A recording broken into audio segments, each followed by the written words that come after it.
Hi, I'm Gene. Today we're going to do a review and test out this benchtop planer. So let's get started.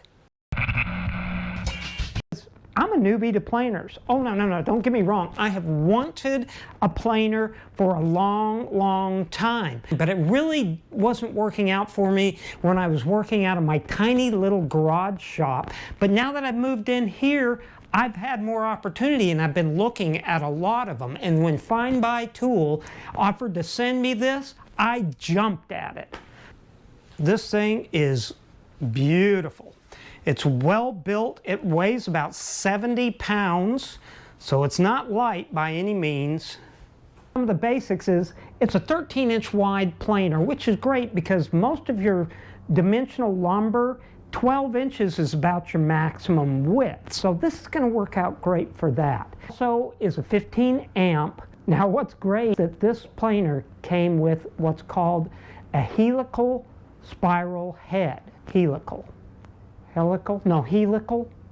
And it comes with 40 tungsten head blades on this spiral cutter. This puts this into a totally different class of cutters. FindBuyTool also builds these same heads and offers them for multiple different planers. So if you already have one, you may go to their website and check out to see if you can get a head that'll fit your planer. Now this is called a stop block, and what you can do is set this at different heights, and there's measurements on this. You loosen this up and you can adjust that, and what it does or keeps you from being able to lower the carriage any lower than you set it for, and it'll stop against this bolt down here. You've got your safety switch, which is great because if you have kids around, you can remove this and then nobody can turn it on. So that's very cool. It's got a nice safety feature there.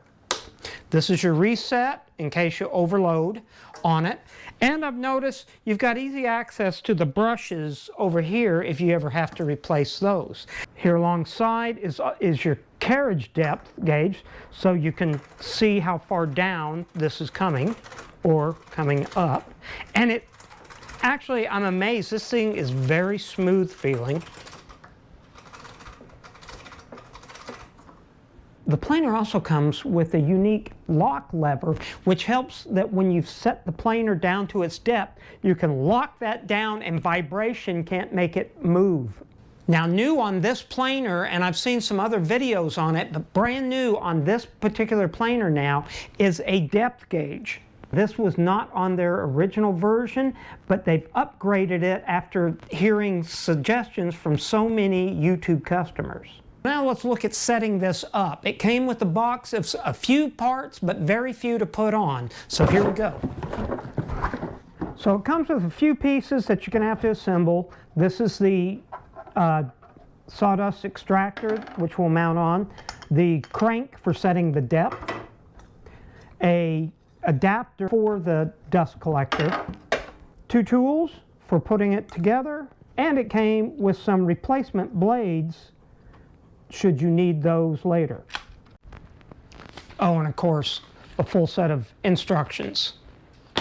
So this has to come down. We'll slide down onto it, like so. And then you're going to use a lock washer and a flat screw. And that sets down in there. Okay. Oh yeah, that'll work fine.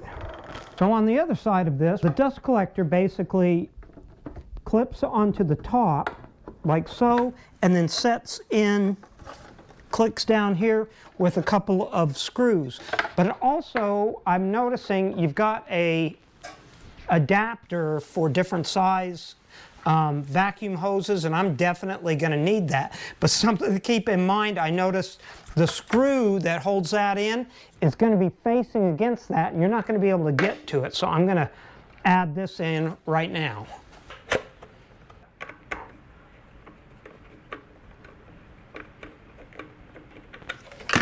And then this is just going to clip on the top on these, there,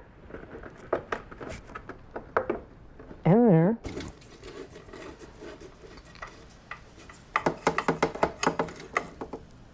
Okay, So that's good to go. My vacuum is a lot smaller than that, so I'm going to put another adapter on here, and then that will fit on here, and let me make that work. Now, one of the things you're going to need to do is make sure that both sides of the planer and the base in here are at the same height. So you can use like a framing square. I think I'm going to use a level. I'm going to come through here and make sure that both of these sides and the base plate are on the same height. I'm real lucky because this looks like dead on.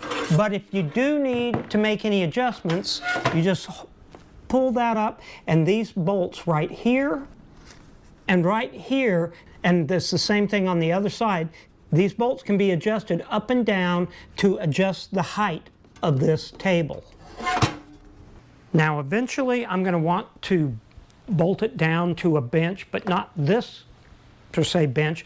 But to try it out, I'm just going to clamp it down on each side to make sure that it stays on the bench. I'm not sure how much vibration this is going to put out. So for testing this out, you want to make sure you have some good ear protection and good eye protection to wear during this.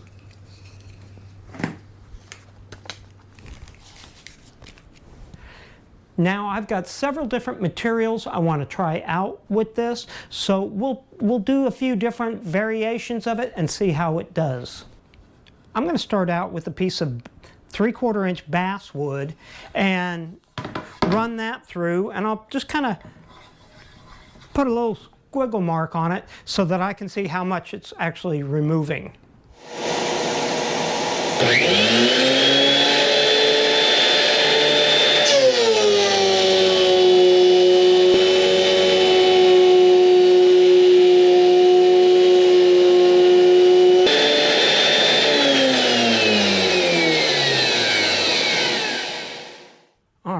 I am really happy with this. Now, in all honesty, I had to make a couple of cuts that didn't do anything as I was trying to learn the depth of this, but this thing feels good.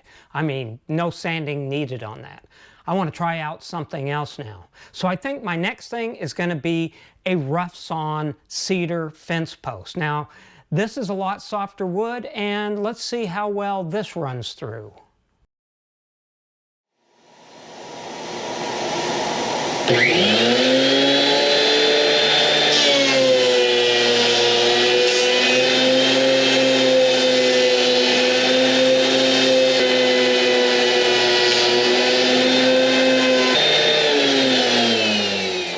Oh man, you would not believe one pass on this. It was fantastic. That is so smooth, especially compared to how rough that surface is.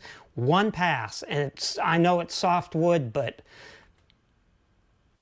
next, I glued up two 2x3s together, and I want to see if I can trim these down around to help just make a nice square, sharp-edged, like a 3x3 that will work for a project of mine.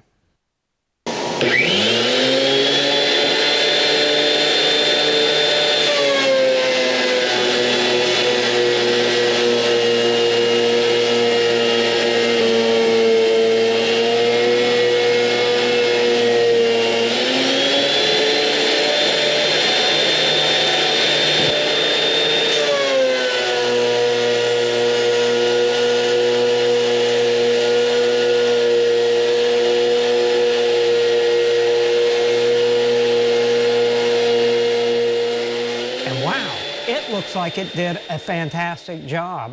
That's going to work great. Nice sharp edges. There's no chipping, and even I don't even see any swipe marks on the ends where these came out. Here is a bench that I'm going to restore, and I picked this up. It's an old organ bench out of a church, and it's been really damaged with a groove into this, and I'm hoping I could use this planer to push it through and take off enough to get rid of that. So I'm going to try to be very careful, but let's see how we do with that.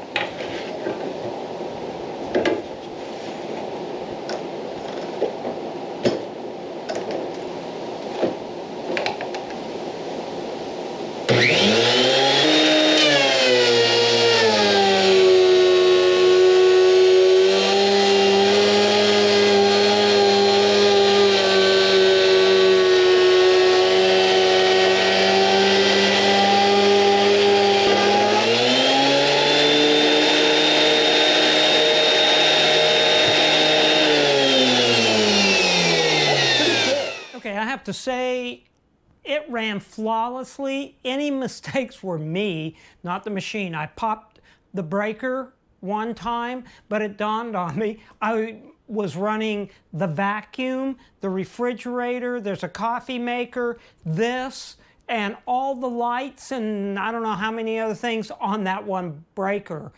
Dumb on my part. I'm surprised it even ran it with the vacuum running and that. So that was my bad. Once I switched this to a different circuit, it did fantastic.